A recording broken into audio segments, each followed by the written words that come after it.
কি খবর?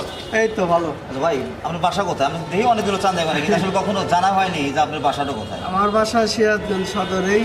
আমি কিছু গান উপহার দিতেছি, আর আমার স্ক্রিনে আপনাদের স্ক্রিনে একটা নাম্বার দিয়ে দিতেছি, কারো যদি ভালো লাগে সবাই বাঁশির সুর লাইভ দিবেন, শেয়ার করবেন, বেল বাটনের চাপ দিবেন, আর নাম্বারে দিতেছি। এই নাম্বারে যোগাযোগ করলে আমাকে বাঁশিও কিনতে পারবেন, বাঁশির সুরও শুনতে পারবেন। 01725854666 এই নাম্বারে যোগাযোগ করলে পাবেন, শুরু করুন।